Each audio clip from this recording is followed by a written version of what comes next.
te demande, Seigneur, mais toi, tu veux donner un sens ce soir aussi. Amen. Parce que c'est ton évangile qui va être prêché, c'est évangile de vérité. C'est évangile de Jésus-Christ qui est simple, Jésus-Christ qui est que tout homme, toute femme doit recevoir. Amen. Seigneur, à toi la gloire. Amen.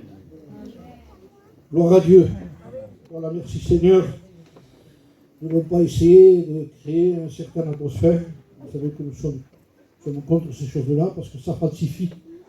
Une atmosphère falsifie la vraie présence de Dieu. Donc nous laissons toute la place à la parole de Dieu. C'est ce qui permet justement de pouvoir savoir où nous en sommes aujourd'hui. Il y a un mot qui m'a effrayé. Je vais vous dire un mot qui m'a effrayé. Et je voudrais vous partager ce mot qui m'a fait peur. La Bible effraie. Quand vous la lisez telle qu'elle est, vous prenez une terreur. Une terreur si nous ne nous conformons pas aux choses de Dieu, si on ne se soumet pas à Dieu. La plus grande chose qui pourrait arriver à quelqu'un, c'est que Dieu soit contre lui. Si Dieu est avec nous, qui sera contre nous?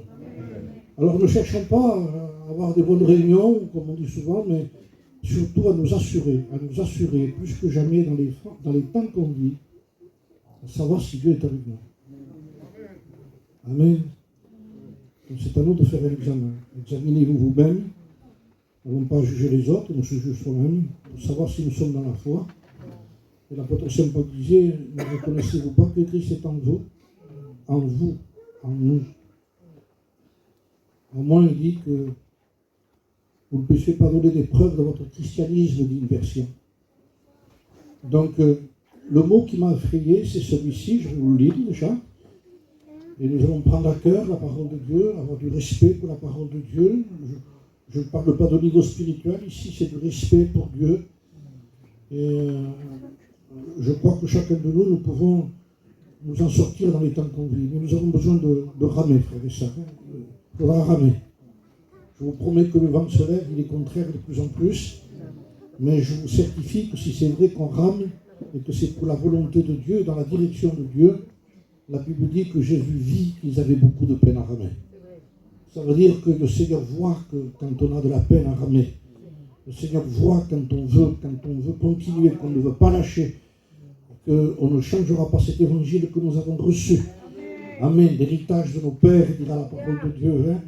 Alors je lis ce passage de terreur qui m'a fait peur, c'est ce mot dans le livre de Josué, que le Seigneur a parlé à Josué. Josué était un conquérant, il rentrait dans la terre promise en disant, Dieu lui dit, tu sais, tout ce qui est ici, c'est à toi, je te le donne. Il faut que tu ailles te battre, il faudra te battre. Il n'a pas dit, il faut te croiser les mains, même si à la fois je te le donne, il dit, il faut prendre les armes, il faut aller au combat. Il y en a qui par la foi, il reste assis. Non, il faut se lever, il est debout. Et il faut y aller. Il faut prendre l'épée, le bouclier, le casque du salut. Et il y en a qui prennent des maillots de bain pour aller à la plage. C'est pas ça. Ils se sont trompés. Non, c'est pas la piscine, c'est pas la plage, c'est être combattant et surtout continuer. Alors je lis, c'est dans Josué chapitre 7. Je lirai un peu en haut. Le Seigneur avait promis des choses à Josué. Il sait que le Seigneur lui donne la victoire, c'est un combattant, mais là il y a un mot. Il nous est dit au chapitre 7, les gens de Haï, c'est une ville que Josué a voulu conquérir, qui était minime en comparaison des autres. Il dit, on a abattu les autres, ça là, il n'y a pas de problème, on n'aura même pas besoin d'envoyer beaucoup de gens pour pouvoir conquérir cette ville, parce que c'est une petite ville, avec quelques hommes, on pourra y aller. Alors il dit, les gens de Haï, leur tuèrent environ 36 hommes. Ils les poursuivirent, alors que c'était Josué qui poursuivait les ennemis. Là, c'est le contraire. Ce sont les gens qui poursuivent les Israéliens. Et eux fuient. Alors, le Seigneur leur parle. Et il leur dit, depuis la porte jusqu'à Shérachim, et ils les battirent à la descente. Le peuple fut consterné et perdit courage. Donc on se dit, Seigneur, redonne-moi du courage. Vous êtes d'accord sur ça? Mais à quel prix? Au prix de revenir dans les choses de Dieu. Il n'y a pas de magie. Dehors, les magiciens. Il faut se conformer aux choses de Dieu pour que nous puissions nous en sortir. Je crois que Dieu va nous en sortir tous. Nous avons tous besoin de nous en sortir dans les temps qu'on vit, je vous le dis. Il y a l'évangile bradé. Et nous voulons éviter cet évangile surtout. Alors il nous est dit, Josué déchira ses vêtements et se prosterna jusqu'au soir le visage contre terre, devant l'arche de l'Éternel, lui et les anciens d'Israël. Ils se couvrirent la tête de poussière. Il a cherché Dieu quand même. Je ne sais pas si vous avez remarqué, c'est pas, je t'en supplie Seigneur, c'est que des mots. Je disais, il y a l'évangile qui est traduit que par des mots aujourd'hui. C'est plus vite fait. Je t'aime, je disais, c'est qu'un mot. S'il n'a pas son sens réel, le mot je t'aime, on ne paye rien pour ça. On ne souffre pas pour ça. Mais quand on aime quelqu'un, même si on ne le dit pas, on souffre pour la personne qu'on aime. C'est plus un mot. Je t'aime, mais si ce n'est pas quelqu'un qu'on aime, on ne passe pas la nuit dans la salle d'attente pour la personne qui est malade. On passe un petit moment pour dormir. Mais quand on aime, on reste là. Il y a un prix à payer. Donc, eux ont payé le prix parce qu'ils étaient étonnés. C'est ça qui est important. Ils étaient étonnés que Israël fuit. Nous, on s'est tellement habitués à fuir qu'on trouve logique quelqu'un qui fuit. Alors que Dieu dit, mais non, c'est pas ça. Quand Moïse, le Seigneur lui a parlé, il dit, prends ce bâton et jette-le, tu vas voir, c'est un miracle qu'il peut avoir pour Israël, pour sortir d'Égypte. Il jette le bâton, et ça devient un serpent. Et quand il voit le serpent, il fuit. Et Dieu lui dit, non, ne fuis pas, saisis-le. Tu n'as pas à fuir. Mais on est tous faibles. Non, ça, c'est pas être faible, c'est être lâche. C'est parce que nous ne faisons pas ce que nous devons faire. Nous avons un Dieu qui nous a promis la victoire. Tu ne seras jamais la queue, tu seras toujours la tête, dit Dieu. Nous sommes des victorieux. Pourquoi je m'impose ici? Parce que Christ a vaincu. Christ est vainqueur. Christ a vaincu à la croix. Il a vaincu les trois puissances les plus terribles qui puissent exister à la croix du Calvaire. Il a vaincu la mort, il a vaincu les démons et il a vaincu le péché. Tout a été dans ce mot, avant d'expirer, avant de mourir, comme si vous voulez nous laisser l'héritage avant de baisser la tête. Tout est accompli. Donc à nous, par la foi, mais une foi pas comme elle est traduite aujourd'hui, pas la foi dont on parle aujourd'hui, c'est pas de la foi qu'on parle, c'est la folie ça. De croire qu'on a la foi sans se soumettre à ce qui est écrit. La foi a des bases. La Bible. On rappelle dans les textes ce que Dieu a dit. Et c'est notre foi. Notre foi, elle est démontrée. La définition de la foi dans Hébreux 11, c'est la foi est une ferme assurance des choses qu'on espère. Ce sont des choses que nous espérons. Et on les croit tellement parce qu'on les espère qu'ils deviennent une démonstration de ce qu'on ne voit pas. C'est énorme ce que je vous disais. C'est beau. C'est quelqu'un qui dit, je crois tellement qu'il y a un ciel de gloire dans le ciel et que j'y crois, que je suis revêtu de lumière, que autrefois j'étais ténèbres, et maintenant je suis lumière, et je marche comme un enfant de lumière. Je vis dans la lumière. C'est une ferme assurance des choses qu'on espère, une démonstration. De toute façon, le christianisme qui n'est pas vécu n'est pas cru.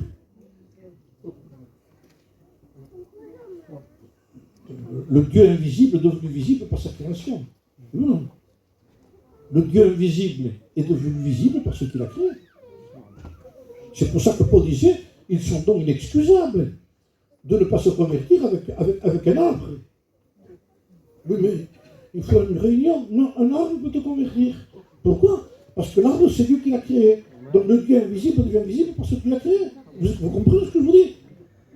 Donc l'image du Christ, du Dieu invisible, est rendue visible par un ruisseau, par un poisson, par un animal, par tout ce qu'il a créé. Il a rendu visible ce qui est invisible. Et quand nous sommes un chrétien qui croit, nous rendons visible ce qui est invisible parce que nous vivons du ciel.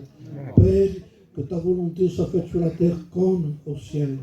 Et quand sur la terre, il y a une église qui fait la volonté du ciel, les gens croient.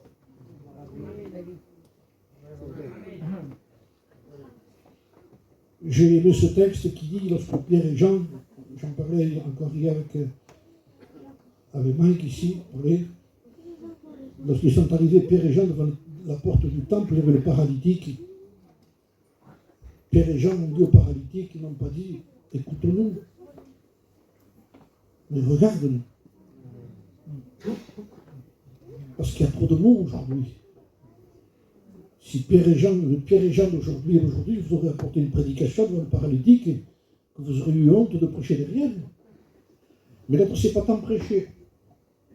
Mais il a un témoignage plus grand que celui qui prêche bien. Alors il dit au paralytique, regarde-nous. Donc il dit, écoute le message que je vais t'apporter sur le retour de Jésus-Christ. J'ai besoin de marcher, moi, il dit. Vous voyez que c'est différent. La connaissance a remplacé l'expérience. Et aujourd'hui, on dit que quelqu'un connaît, il dit qu'un homme de Dieu. Non, quelqu'un qui vit, c'est quel homme de Dieu. Quelqu'un qui prie, c'est une femme de Dieu. C'est quelqu'un qui cherche Dieu. Et que quand il faut s'humilier, il s'humilie de la façon de la Bible. On n'a plus la même façon de s'humilier aujourd'hui. Je t'en supplie, je m'humilie. C'est que des mots. On a tout traduit au drive, je disais, on passe à la vite fait. Servez-moi comme ça, vite fait, servez-moi. Non, c'est toujours les mêmes mots. Jésus-Christ est le même hier, aujourd'hui, éternellement. Il est le même, non pas dans les promesses qu'il nous fait pour être guéri, mais dans les mêmes exigences qu'il a demandé hier. Alors l'Église est en train de se faire une doctrine, une façon de vivre à soi-même. Et il y a plus de mots et plus de beaux sermons que de témoignages. Et le témoignage n'est plus. Et on continue comme ça. On a des défaites, des ruines. On légalise tout, on dit c'est normal, on dit la fin des temps. Oui, mais d'accord, mais la présence de Dieu, il faut qu'elle y soit. Oui, non. Nous avons besoin de la présence de Dieu chez nous. Et c'est le mot terrible que je vous dis ici. Écoutez bien, il cherche Dieu d'une façon qui est biblique, dans l'humiliation. On ne cherche plus Dieu de cette façon. Eux, ils avaient une méthode pour chercher Dieu. Ils démontraient par un sac, par de la cendre, en se jetant de la terre sur la tête, en se prosternant. Vous avez dit, mais il va passer. Vous avez vu ce qui est écrit, hein? Josué, il dit qu'il déchira ses vêtements, se prosterna jusqu'au soir le visage contre terre, devant l'arche de l'Éternel, lui et les anciens d'Israël. Ils se couvrirent la tête de poussière. Et Josué dit, ah Seigneur éternel, pourquoi tu nous as fait passer le Jourdain? Comment veux-tu que tu sortes dans un monde qui ne t'appartient pas? Comment pouvoir conquérir encore des âmes? Comment pouvoir être vainqueur dans un pays, dans un monde où il n'est pas à nous? Nous sommes chez nous ici, donc on ne pourra pas gagner. Alors Josué est en train de s'humilier profondément, non pas par des mots.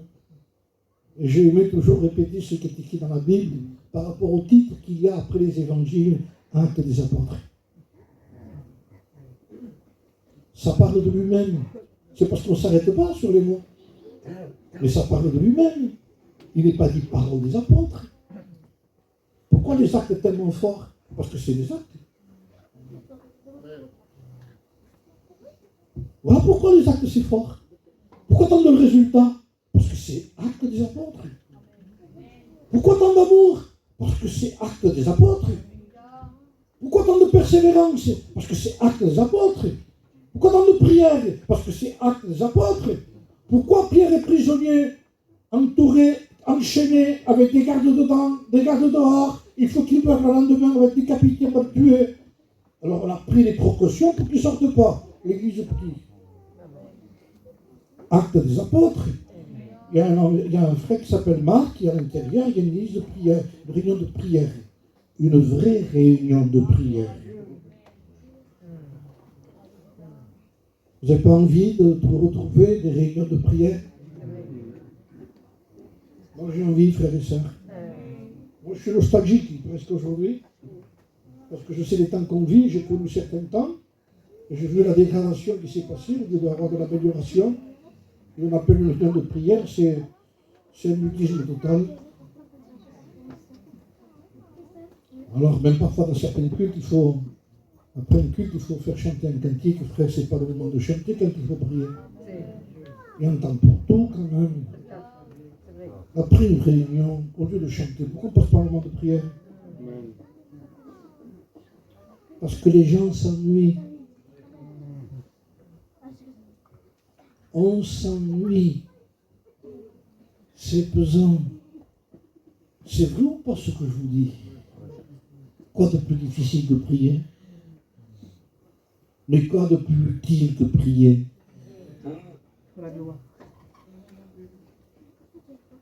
Que doit faire un chrétien pour qu'il soit continuellement vivant? Eh bien, s'il veut que Dieu lui parle, il ouvre sa Bible. Et quand il veut parler à Dieu, il parle à Dieu, il prie. Et quand quelqu'un dit dans la souffrance, il dit qu'est-ce qu'il fait, qu'est-ce qu'il faut faire? Il dit, il prie aussi. Et nous sommes égarés loin d'un christianisme et d'une façon de s'humilier qui n'a rien à voir avec la Bible. Moi j'ai entendu des humiliations, j'ai vu des frères s'humilier. Ça n'a pas le sens aujourd'hui. Les mots avaient leur sens.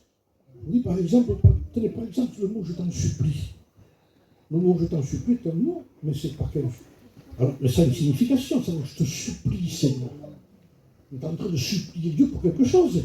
Mais maintenant, regardez, moi je dis je t'en supplie, et attendez celui il y a 2 heures qu'il est à genoux déjà. Et moi j'arrive. Mais lui, il y a 2 heures qu'il supplie. Sa supplication, c'est le temps qui passe devant Dieu. Oui ou non? Et moi, ma supplication, c'est je t'en supplie. C'est fini. Non, il dit, il supplie Dieu parce que Dieu aime de voir un peuple qui participe à ce que Dieu veut pour les gens et pour le peuple. Il nous a fait participants de sa nature divine. Il veut qu'on re-rentre. Si je dis qu'on re-rentre, c'est parce qu'on est sorti. Je rappelle le texte que j'ai cité hier de Moïse, lorsqu'il a vu que le peuple était en dégradation, il y descend. Parce que le peuple s'est corrompu. Le peuple en bas est en train de... Et même Josué croit, lui, qu'il y a une guerre en bas. Le peuple est en train de se battre. Il dit non, comme on voulait malheureusement, non.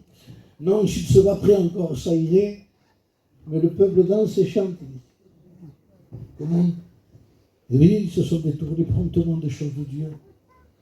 Et l'appel a été celui-ci, je le rappelle ici, pour faire revenir le peuple. Il a dit un mot, Moïse, à moi, ceux qui sont pour l'Éternel. Revenez à la parole que je vous ai donnée, ça veut dire à moi qui avait la loi dans la main, à moi, pas le Dieu qui s'est fait en bas, à moi, je viens d'en haut, moi. Je viens d'en haut et j'ai la parole de Dieu écrite en dehors et en dedans. Parce que le vrai témoignage de quelqu'un, c'est ce qui est écrit en dehors et en dedans aussi. Les Écritures, ce n'est pas simplement qu'il y ait quelque chose qui est dehors, c'est dedans, bien sûr. Mais quand quelqu'un les a dedans, il les a dehors. Il y en a qui disent le principal, c'est le cœur. Mais si tu as le cœur qui est dans les Écritures, dehors aussi. Hein.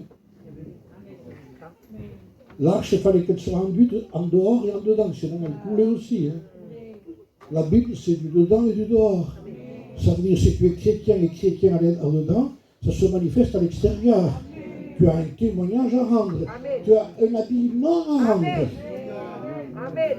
On dit, la Bible ne fait pas le moine. Je vous certifie que c'est difficile de reconnaître un moine s'il n'est pas bien moine. Alors, il faut avoir une révélation. Vous voyez quelqu'un passer avec une raquette et un tennis, et vous dites, c'est un moine, ça. Comment il fait? C'est comment il est habillé que de ce qu'il est. C'est ou non? Vous n'avez pas envie de revenir, frère? C'est des détails. Vous croyez que Dieu n'aime pas les détails? Dieu est tenu de détails.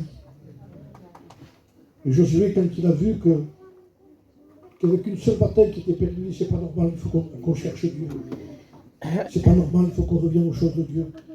C'est pas normal de se jeter à terre, la bouche contre terre. On ne prie pas comme ça, mais je ne dis pas qu'il y a des méthodes de prière. On peut prier assis, on peut prier debout, on peut prier à genoux. Il n'y a pas quelque chose d'imposé dans les choses de Dieu.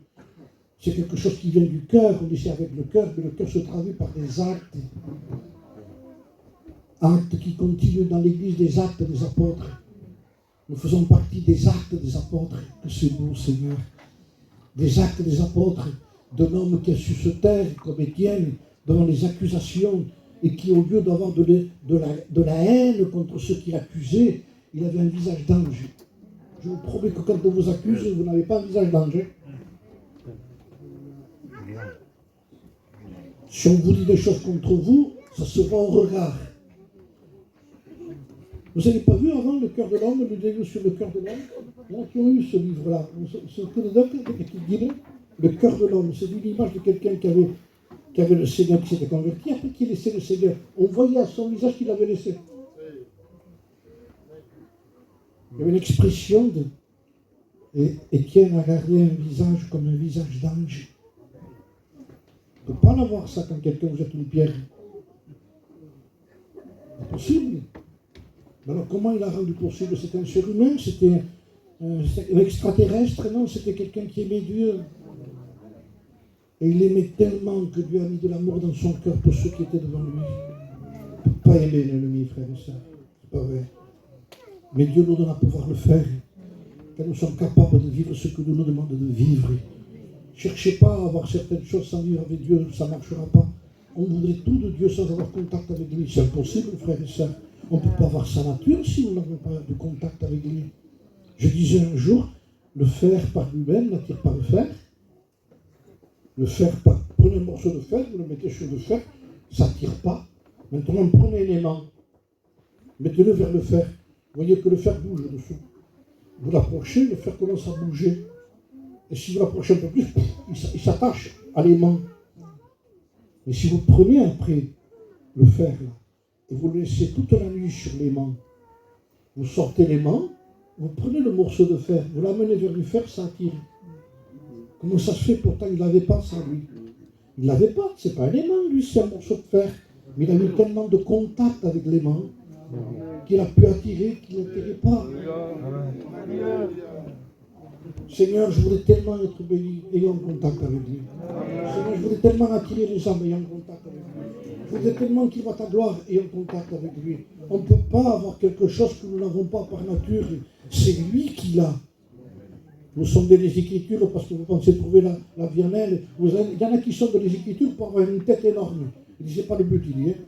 Les Écritures rendent le témoignage de moi et vous ne voulez pas venir à moi pour avoir la vie. Ça veut dire que si vous lisez, vous irez à lui. Quand on lit vraiment, on va à lui. Je n'ai pas encore dit le mot terrible. Je vous le prononcer. Mais d'abord, j'insiste sur ça, parce que je préfère dire ça d'abord. Pour que nous comprenions ce que c'est après ça.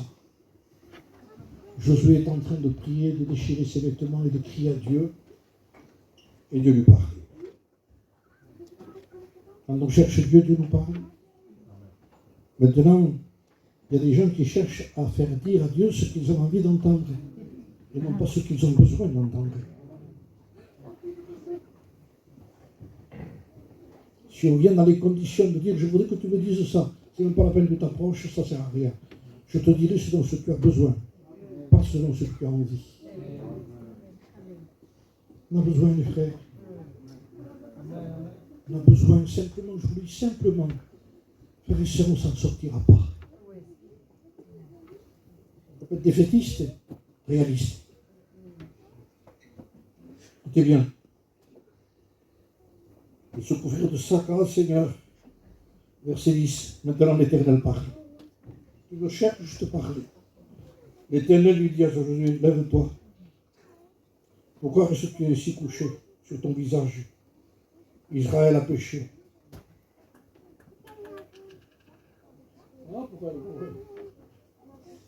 Israël a péché, Josué. Je ne peux plus être avec vous. Est-ce que vous croyez que nous avons le même Dieu? Pourquoi nous insistons en disant, Seigneur, nous voulons que tu sois le même Dieu?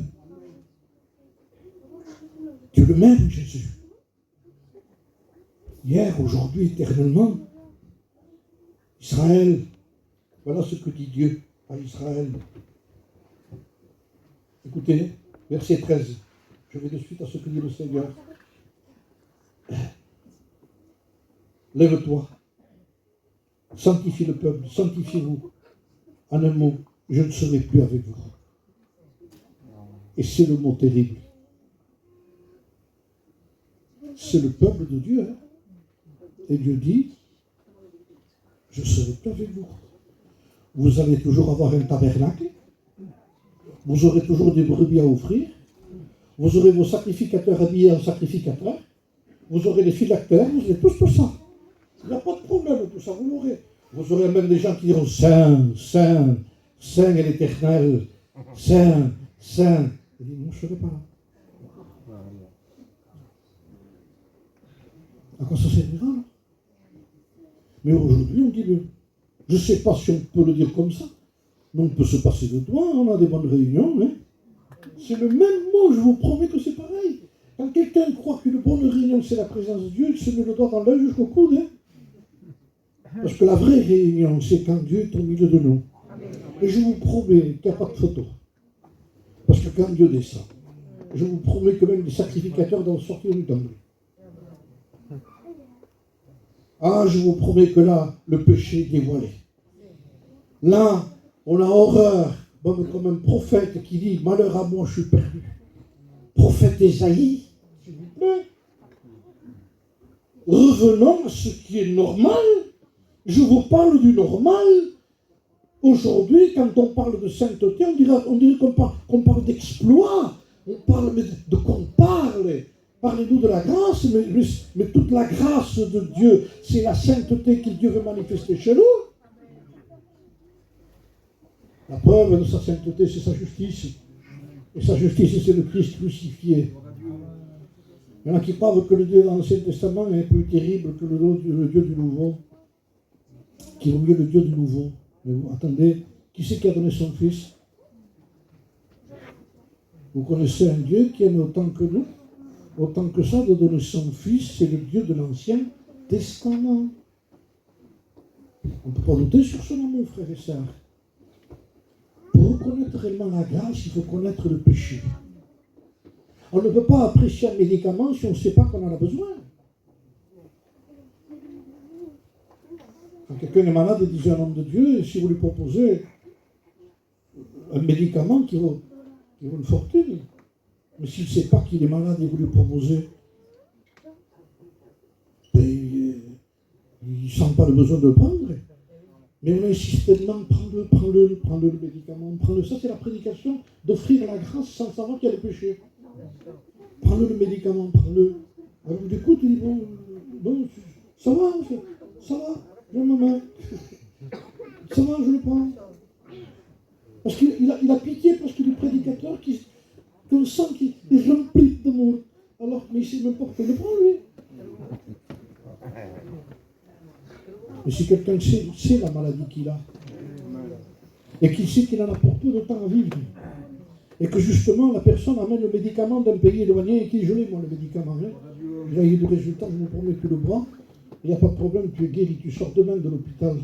Je vous promets qu'on n'est pas fini de parler qu'il le prend, et il se le boit de suite. Mais ça, c'est connaître la grâce par rapport au péché, par rapport au mal.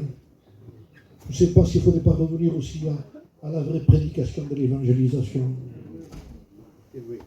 Parce qu'une bonne évangélisation biblique fera un bon chrétien plus tard. Tout dépend comment on a bradé l'évangile. Vous avez deux exemples dans la Bible, je le lisais l'autre jour. Vous avez une femme qui a rencontré Dieu, et il a été marqué, cette femme, par la sainteté d'un homme qui s'appelait Élisée. Il dit, je sais que cet homme qui vient tous les jours chez nous est un homme saint, et il le veut chez elle. Qu'est-ce qui a marqué cette femme? La sainteté de l'homme de Dieu. Alors il dit, je veux ça chez moi. Maintenant, vous en avez un autre qui s'appelle Simon le magicien, qui a été baptisé par Philippe aussi. Et il suit Philippe partout. Il est intéressé. Et si vous lisez cette histoire, vous trouverez le mot étonné. Il était étonné de tous les miracles, étonnement. Mais pas repentance, pas conversion, pas nouvelle naissance, c'est pas sainteté. Pas étonné de la sainteté, mais étonné parce que c'était un homme qui était attaché à tout ce qui est visuel, à tout ce qui est miracle, à tout ce qui est extraordinaire dans l'évangile, vous voyez. Alors il a fallu un Pierre pour dévoiler tout ça, sinon il passait à l'école publique, lui aussi, plus d'arrêt. On l'avait baptisé. Mais oui. Alors il s'est rentré avec sa Bible, on lui dit, quand est-ce que tu y vas? Et quand Pierre est arrivé, il dit, qui tu veux faire monter? Il a un cœur tortueux. Repens-toi de ta méchanceté, il dit, parce qu'il voulait imposer les mains, il voulait payer le Saint-Esprit, il voulait payer les choses pour avoir du résultat. On veut payer du résultat. On paye à tout prix. Vous avez des prédicateurs qui payent à tout prix. Et nous épater chez nous, de venir chez nous. Frère, vous êtes un peuple qui connaît les choses de Dieu, vous. L'évangile n'est pas aujourd'hui. J'étais en train de regarder, j'étais assis, je regardais les gens de Montpellier. Montpellier, ça rappelle plus loin que Montélimar, hein. C'est le Nang. Bourdon. Gago qui venait de se convertir avec moi, j'étais là, moi. J'étais dans mon camping. Je suis resté 3-4 mois. Bourdon m'avait laissé l'église pour la garder pendant 3-4 mois. Mais ça priait. On connaissait moins, mais on vivait plus.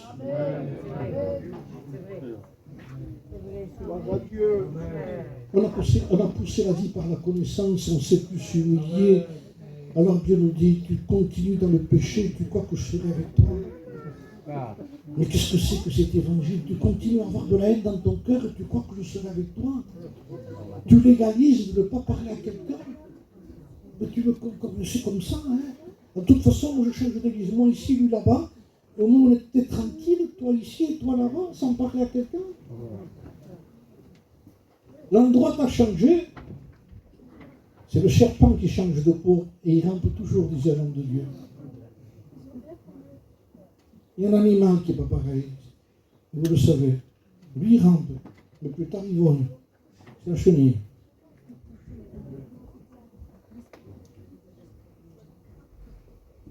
Elle ne peut pas toujours ramper. Il y a un temps, il dit maintenant, il faut que j'ai des ailes et des ailes. Il faut que je prenne l'envol. Et non pas, frères et sœurs. Je dis toujours, on a des hauts, des bas. Je l'entends souvent ça. Mais en réalité, on a plus de bas que de hauts. Vous savez, quand on a des bas et des hauts, c'est parce qu'on tourne en rond. Or, la vie chrétienne n'est pas une vie en tournant en rond, ça c'est dans le désert. Mais la vie chrétienne, c'est de l'ascension. On monte. Des fois plus vite que de certains moments, après plus lentement, mais on ne s'arrête pas surtout. Ne vous arrêtez pas, il n'y a pas de stabilité, il n'y a pas de plateau. Il faut continuer. C'est dur, mais nous avons des frères derrière. J'ai monté des escaliers, et parfois certaines personnes ont monté des escaliers. Combien ça aide quand vous mettez la main derrière le dos de quelqu'un? On dirait qu'il monte plus d'escaliers. On me l'a fait à moi. Je montais des escaliers, et tout d'un coup, on met la main derrière, ils m'ont poussé comme ça. On dirait que je ne montais pas des escaliers. Mais pourquoi? J'avais une main derrière. Et ça, c'est l'église, frères et sœurs. Ce sont ceux qui montent qui vous aideront à monter.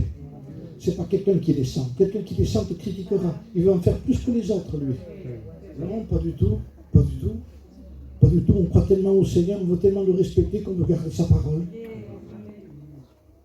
Parce que ce qui honore Jésus-Christ, c'est ce qu'il a dit dans sa prière dans Jean 17. Père, il dit Père, ils ont gardé ta parole. Il dit regarde Père, ça me réjouit. Ce qui me réjouit, c'est qu'ils ont respecté ta parole. Parce que Jésus n'a rien dit, jamais rien dit de lui-même, c'est écrit. Hein. Je fais tout ce que le Père m'a dit de dire, je dis tout ce que le Père m'a dit de faire. J'ai rien fait de moi-même, rien. Tout ce que je vois que le Père fait, je le fais. Et quel est le rôle du Saint-Esprit aujourd'hui chez nous? Il y en a qui disent que le Saint-Esprit fait faire ce qu'il veut. Pas du tout. Le Saint-Esprit fait ce que Christ lui a dit de faire. il prendra ce qui est à moi, vous l'annoncera, il me glorifiera. Donc ça veut dire, ce n'est pas le moment de glorifier le Saint-Esprit, c'est le moment de glorifier Christ par le Saint-Esprit. Amen. Et que fait l'Église sur la terre? Ben, c'est son épouse qui se sanctifie, qui se prépare comme une épouse pour son époux. Et son épouse aime son époux, elle est fidèle. C'est une fiancée fidèle. Parce que de toute façon, si le fiancé n'est pas fidèle, le mariage se coupe.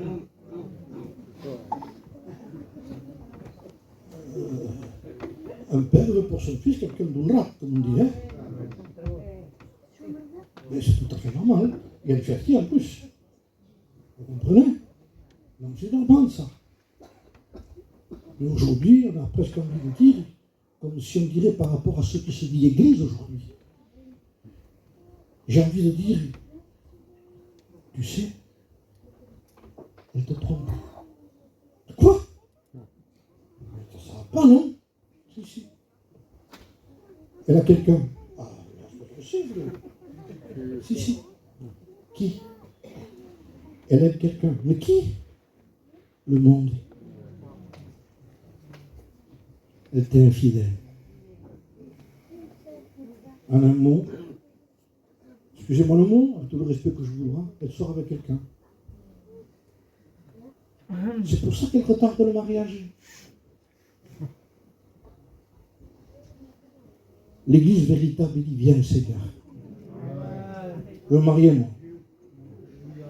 J'en ai assez d'être fiancé. Je vais habiter avec toi, moi. Mais quand? C'est la question qui a été posée à Rebecca. Il a été trouvé. Eliezer l'a rencontré. Maintenant, il dit, on l'amène chez les parents. Ça y est. Et remarquez ce qui est fait ici. Il l'a trouvé. Et il dit, tu as fait réussir mon voyage, Seigneur, dit Eliezer. C'est elle.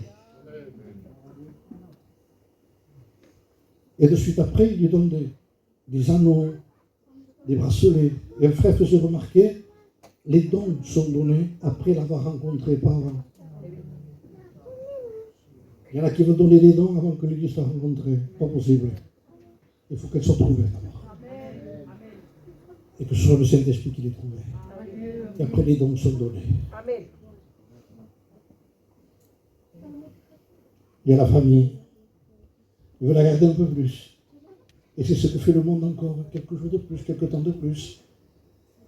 Alors la question est posée. Eliezer dit non, je l'ai rencontré, laissez-moi partir. Le voyage est réussi. Je veux l'amener vers mon Seigneur. 10 jours de plus, il dit, qu'il reste un peu plus. Alors écoutez, ce n'est ni à moi de parler, c'est parce que c'est ça qu'Eliezer a dit. Ni à vous la famille. On va lui demander à elle. Alors, on va s'adresser à nous. La question nous est posée à nous. On a besoin du Saint-Esprit, bien sûr, il est toujours là. Il y a aussi l'influence du monde qui est toujours là, qui veut nous retenir. Et la question nous est posée ce soir. Vous voulez partir? Alors c'est à nous de le dire. Et Rebecca répond, je pars. Et elle part. Elle commence la marche. En marche, heureux. Sermon sur la montagne, c'est-à-dire en marche. Elle est en marche. Le mot heureux, c'est en marche. Heureux les débonnaires, heureux ceux qui procurent la paix, heureux ceux qui marchent vers la paix, heureux ceux qui pratiquent la paix, heureux ceux qui mettent des jambes à la foi. Et c'est simple ce que je vous dis. C'est la réalité de quelqu'un qui aime. On va vers quelqu'un que nous aimons. On va vers lui, il y a des yeux qui scintillent. C'est normal. Quand on n'aime plus, non. On est embarrassé. Embarrassé d'une réunion, embarrassé d'une réunion de prière, embarrassé. Quand on aime, tout pèse. Quand on n'aime plus, tout pèse. Une réunion de pregari, la réunion ce soir, un film à la télévision, tu rencontres. Ah, je fais l'effort, hein. T'as vu quel effort? Tu as changé quoi? Une poubelle pour un trésor. Seigneur, mais qu'est-ce que ça veut dire?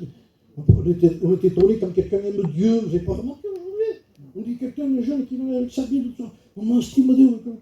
Quoi? Mais quoi? Mais où est le problème? Où est l'extraordinaire d'aimer Dieu? Elle va vers son bien-aimé, avec Eliezer. Et de loin, elle voit quelqu'un qu'elle ne connaît pas encore, elle ne l'a jamais vu, comme nous. Mais elle dit, quel est cet homme qui vient à notre rencontre? Et Isaac était sorti pour méditer. Et il est dehors. Elle le voit de loin avec Eliezer. Elle dit, mais qui c'est cet homme qui vient à notre rencontre? Je l'ai lu, je l'ai relu pour être sûr. Et Eliezer dit, c'est mon Seigneur. Alors elle se voilait. Lui venait. Mais elle y allait. Il faut être deux. Il y en a qui disent, viens. Et toi? Moi je vais au cinéma. Je vais à la mer. Je vais à la pêche. C'est pas un problème. Pour aller à la pêche, vous mieux aller à la pêche que pêcher. Donc vous y allez. Il n'y a rien. En réalité, il n'y a rien qui est interdit.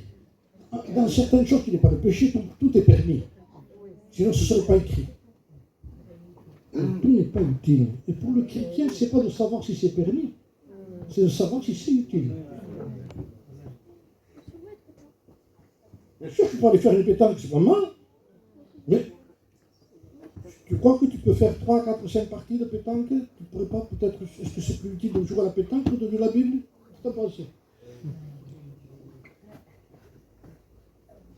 Je vais tous les détails. Je ne parle pas des détails par rapport à toucher aux détails. Je ne peux pas déranger personne dans ce que je vous dis. Je veux démontrer qu'on est plus attaché aux choses de la terre que n'importe quoi.